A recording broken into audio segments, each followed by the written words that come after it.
네, 박찬대 당대표 직무대행의 속개 선언으로 제284차 최고위원회를 속기하겠습니다. 제284차 최고위원회의를 속기합니다. 먼저 박찬대 당대표 직무대행의 발언이 있겠습니다. 미국 대선이 99일 앞으로 다가왔습니다. 선거 결과에 따라 국제 질서가 탈냉전 이후 최대의 변화에 직면할지도 모른다는 예측들이 쏟아집니다. 세계 각국도 상황을 예의주시하며 동분서주하고 있습니다.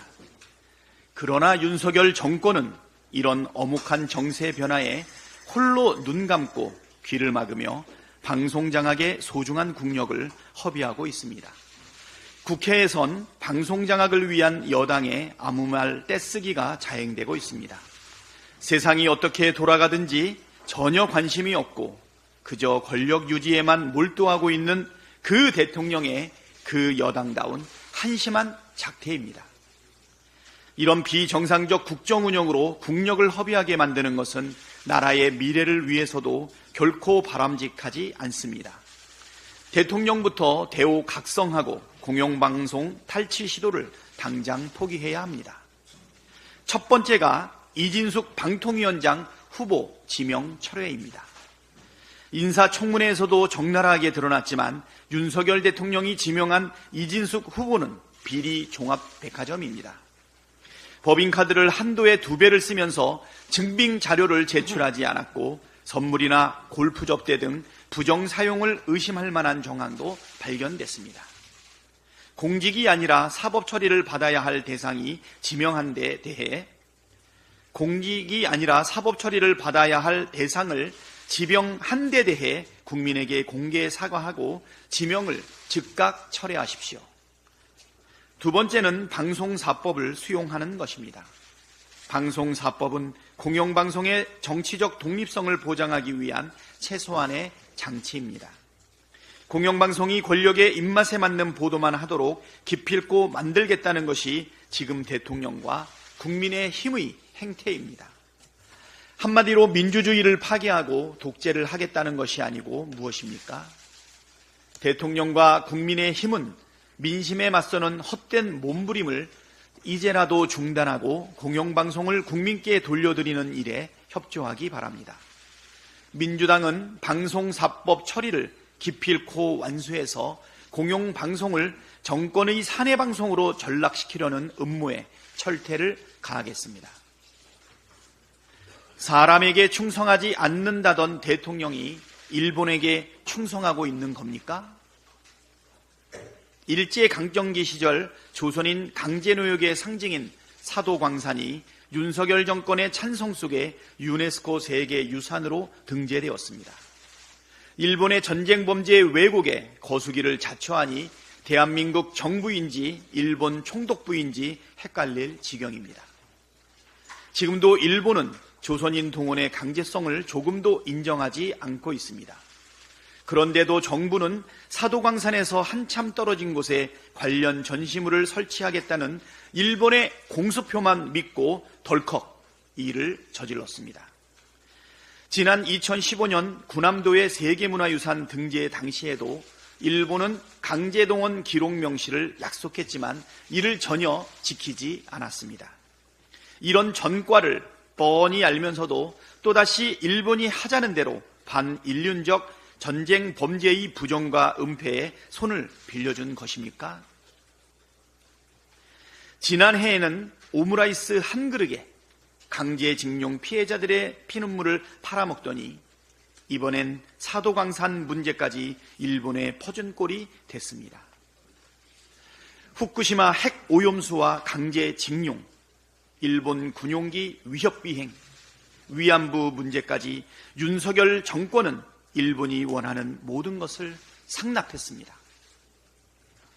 오죽하면 일본 내에서 독도 문제까지 윤석열 정권 임기 내에 해결해야만 한다는 목소리까지 나오겠습니까? 그러니 국민 눈에 이 정권이 일본의 허수아비로 보이는 것입니다. 역사를 부정하고 외면하는 권력은 존재할 자격조차 없습니다. 민주당은 대한민국의 존엄과 자존심을 파괴하는 윤석열 정권의 망국적 일본 퍼주기에 강력히 맞서겠습니다. 정권의 외교 무능과 참사에 대한 철저한 진상조사와 더불어 그에 따른 엄중한 책임을 반드시 묻겠습니다. 네, 다음으로 정청래 최고위원의 발언이 있겠습니다.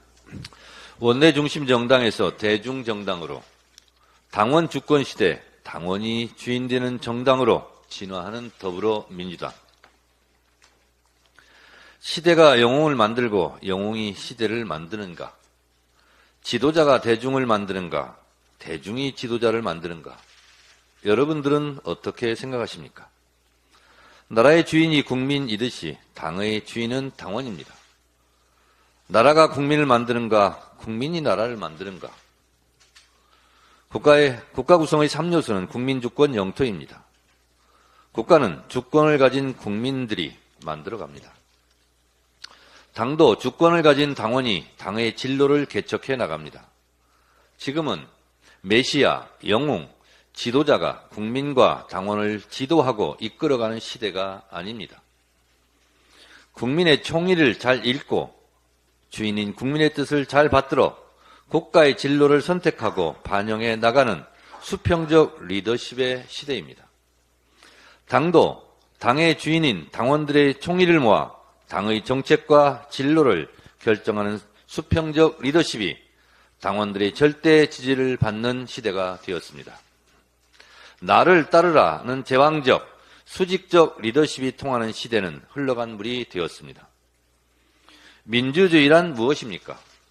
독점에서 분점으로, 소수에서 다수로, 위에서 아래로 물이 흘러가듯이 구성원 전체가 평등하고 동등하게 의사를 결정하는 제도입니다. 아직까지 민주주의보다 더 좋은 제도를 우리 인류는 발견하지 못했습니다.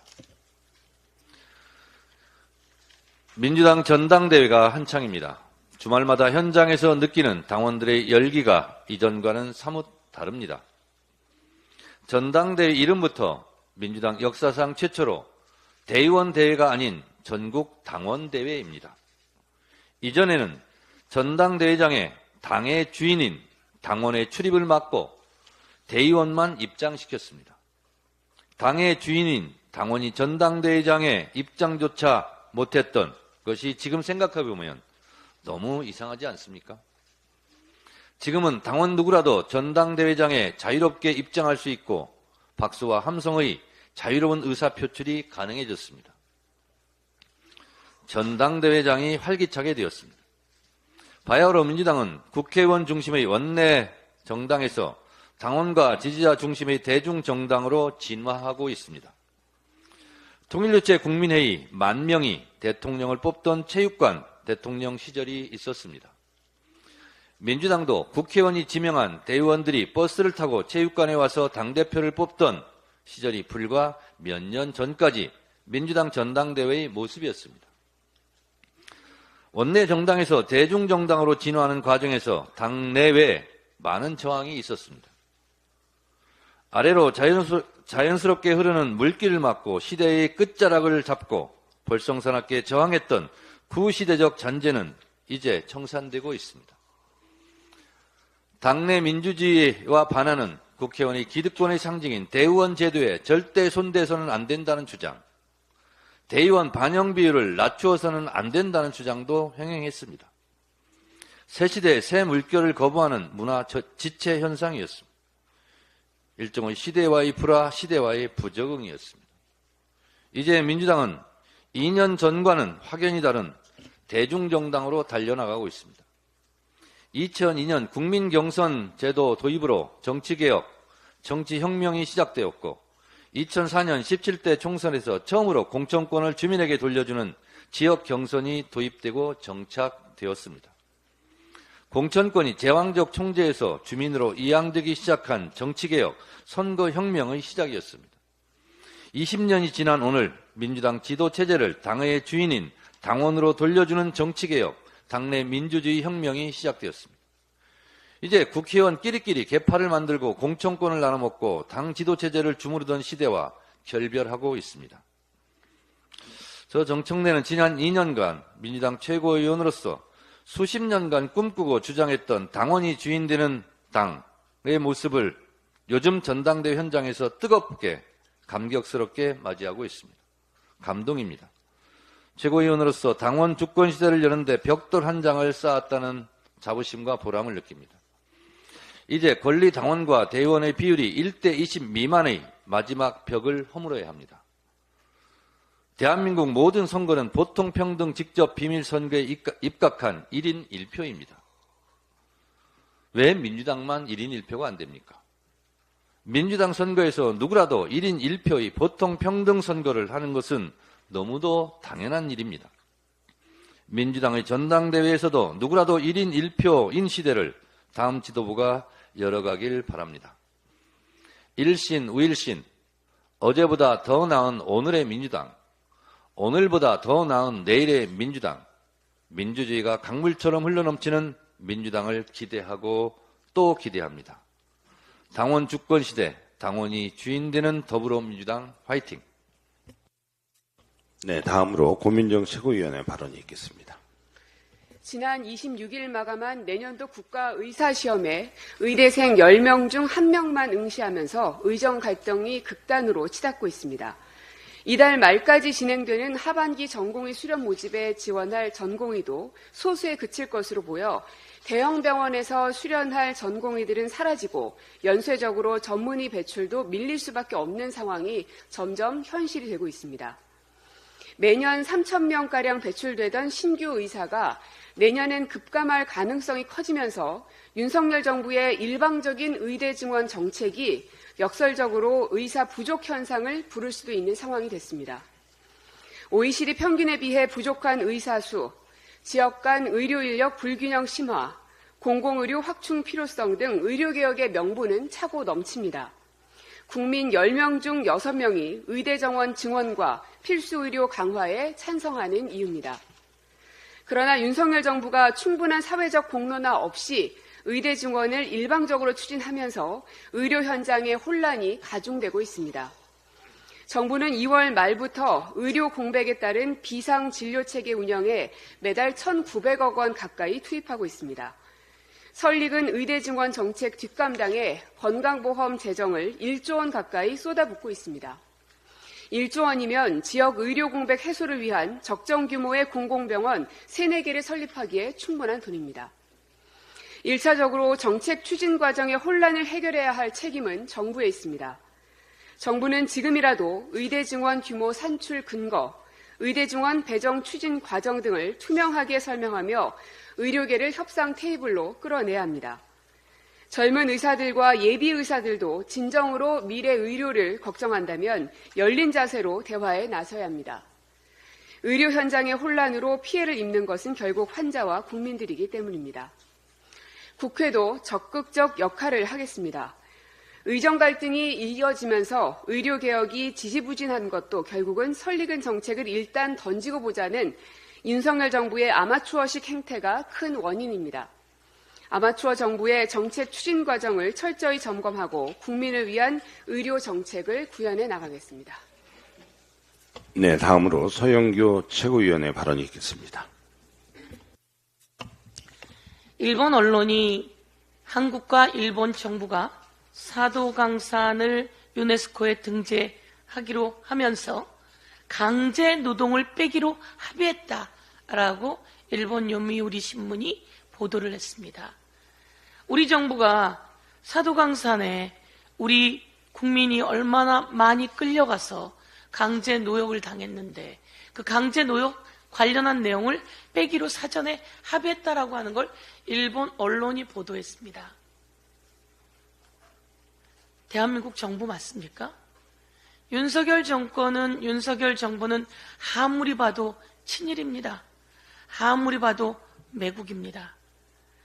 독도까지 넘겨줄 기세이고 후쿠시마 오염수를 처리수라고 하고 마셔도 된다고 외국 교수를 데리고 와서 선전을 해대고 그리고 국민의힘당 의원들은 수조에 있는 물을 떠마시고 온갖 회계망측한 짓을 하고 있습니다. 그런 와중에 국힘 대변인은 한미일 동맹이라며 한일 동맹을 강조했습니다. 나라를 일본에 넘겨줄 모양입니다. 이 정부 꼭 3년 너무 길어서 자칫하다가는 나라를 넘겨줄 상황이 될지도 모릅니다. 절대 그렇게 되지 않게 저희들이 싸워야 한다, 이렇게 말씀드리고 싶습니다. 며칠 전 법사위에서 김건희 주가 조작, 최은순 주가 조작 등에 대해서 청문회가 있었습니다. 다시 한번 밝혀두지만 주가 조작은 김건희 여사만 한 게 아닙니다. 김건희 여사가 최은순 엄마가, 김건희 여사의 엄마 최은순이 주식을 팔면 그로부터 딱 32초 만에 따님 김건희 여사가 그 주식을 삽니다. 엄마가 팔고 32초 만에 사고, 그래서 이것을 우리는 통정매매라고 하고, 거기에 관여된 권오수 도이치모터스 대표와 김건희 여사는 김건희 여사가 전화통화에서 이야기했듯이 20년 동안 가족과 같은 관계라고 했습니다. 자기들끼리 북치고 장구치면서 주가 조작을 했습니다. 주가 조작은 범죄입니다. 이 주가 조작 제대로 수사도 못하고 공수처 관계자에게 그날 질문했습니다.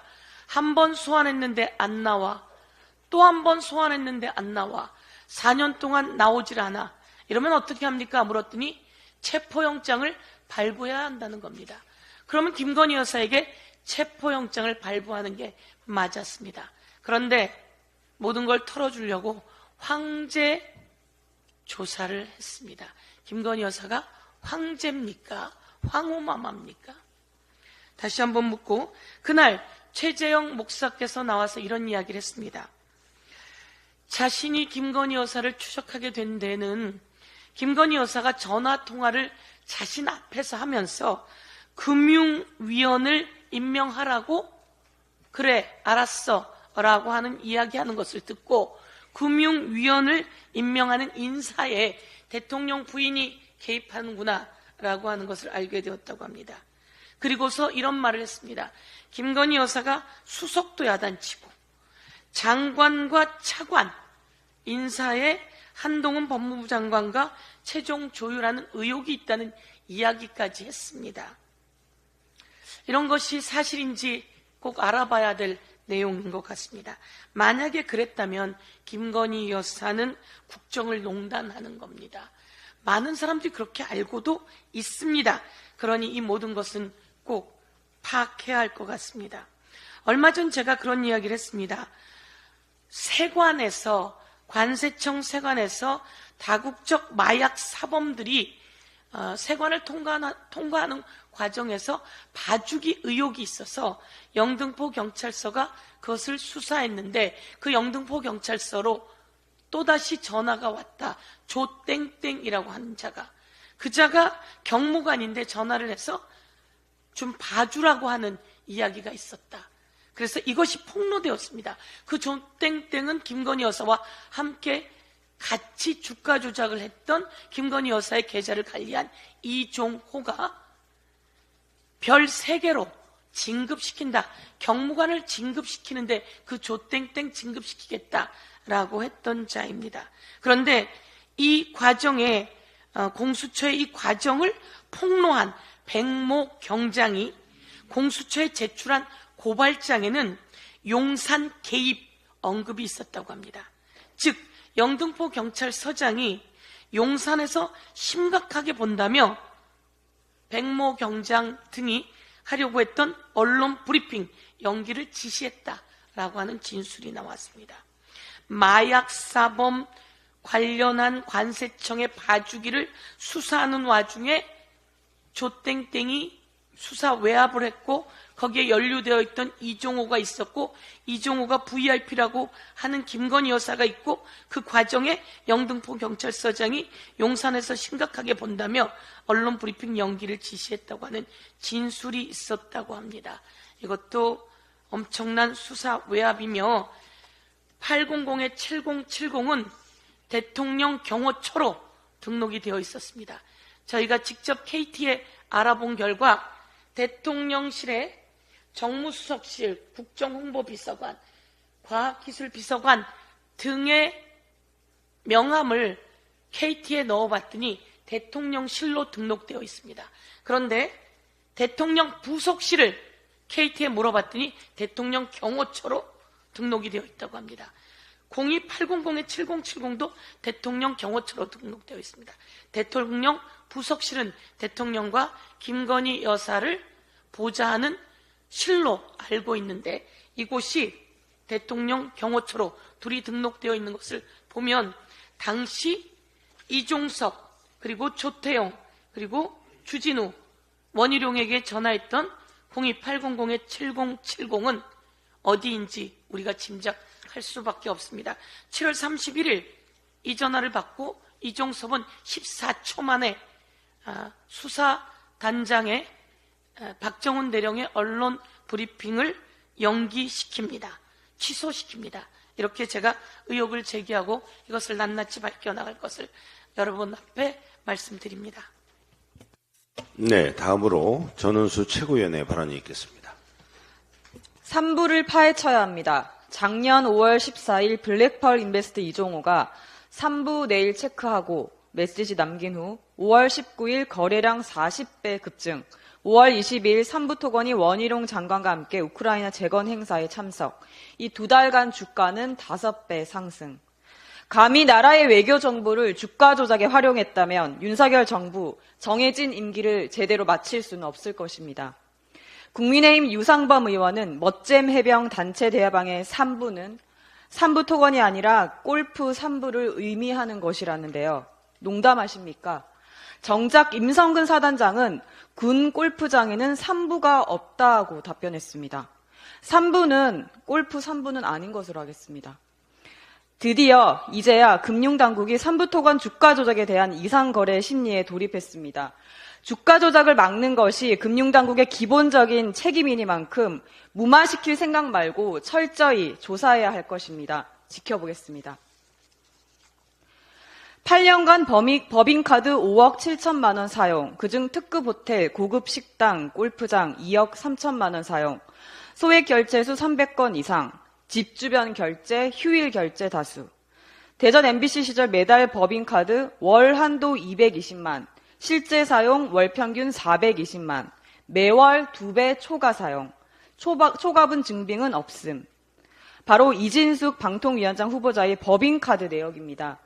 SNS상에는 1회 주유비 200만 원 결제에 이진숙 씨는 탱크를 타고 다니십니까? 라는 소리까지 나옵니다.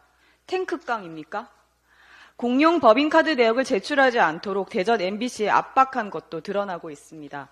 무단결근, 무단외유, 극우 발언 빼고도 이 법인카드 유용만 하여도 어마어마합니다. 형법상 임직원이 업무와 관련 없이 법인카드를 사용하는 행위는 업무상 배임에 해당돼 10년 이하의 징역 또는 3천만 원 이하의 벌금에 처해질 수 있습니다. 이진숙 후보자 그냥 내려오셔야 합니다. 네, 다음으로 강민구 최고위원의 발언이 있겠습니다. 강민구입니다. 지방 소멸 위기가 정말로 심각합니다. 대한민국 제2의 도시인 부산마저 이제는 지역 소멸 위험 지역이 되어갑니다. 광역시마저 인구 소멸이라는 거대한 벽을 마주하게 된 것입니다. 지난 6월 28일 한국고용정보원에 따르면 부산은 65세 이상 인구 비율이 23.0%를 기록해 광역시 중 유일하게 초고령 사회로 진입했습니다. 그리고 군 단위의 소멸 위험 지역에 새롭게 진입한 곳은 11곳이 있는데 그중 8곳이 광역시 구와 군입니다. 부산의 북구, 사상구, 해운대구, 동래구 4개구와 대구 동구, 대전의 중구와 동구, 울산의 울주군입니다. 이제 광역시마저 무너지고 있습니다. 도대체 이 정부는 무너져가는 수도권 외 지역인 대한민국의 절반을 위해 무엇을 하고 있습니까? 이것이 역사의 흐름이고 사회적인 현상이라며 손을 놓고 있을 겁니까? 윤석열 대통령은 국가와 정부의 역할이 무엇인지를 고민하고 지금 당장 행동해야 할 때입니다. 대통령이 참으로 답답했던지 지난 6월 여당인 국민의힘 소속 광역단체장인 울산광역시장, 경남도지사, 부산광역시장은 공동 건의문을 통해 지난 윤석열 대통령이 후보 시절 내놓았던 부산, 양산, 울산 그리고 동남권 순환 광역철도 구축을 신속히 추진해달라는 공동 건의문을 발표했습니다. 그러나 윤석열 정부는 이런 요구조차 묵살하고 있습니다. 지난 대선 때 경북 공약으로 내놓은 경북 경주와 포항의 가속기 기반 연계 첨단 연구산업단지 조성, 경북 북부 지역을 첨단 바이오 신약 개발과 세계적인 백신 산업 클러스터로 탈바꿈시키겠다고 했던 기억이나 하고 계신지요? 그 무엇 하나 진척을 보이고 있지 않습니다. 윤석열 대통령에게는 지방은 지역시장 방문해서 어퍼컷 몇 번 하고 정치적 고향이다 뭐다 하며 어묵이나 먹고 악수나 하면 표가 줄줄 나오는 물펌프 또는 자판기로만 생각하고 계신 것은 아니겠지요. 지난 2년간 지방을 위해 무엇을 했다고 말할 수 있습니까? 어디에서도 최소한의 공약 이행 의지와 관심은 찾아볼 수 없습니다. 지방시대위원회란 이름만 걸어두면 모든 것이 해결되는 것이 아닙니다. 윤석열 정부와 국민의힘은 이제라도 제대로 된 지방소멸위기 해법에 대해 진지하게 고민하고 해결책을 모색해야 합니다. 노무현 대통령이 혁신도시 추진 같은 정책에 대해 제발 공부 좀 하셔서 말로만 지방 걱정하지 마시고 제대로 된 지방 정책을 펴주시기를 바랍니다. 네, 이상 발언을 마치고 당대표 직무대행께서 회의를 폐회하겠습니다. 제284차 최고위원회의를 폐회합니다.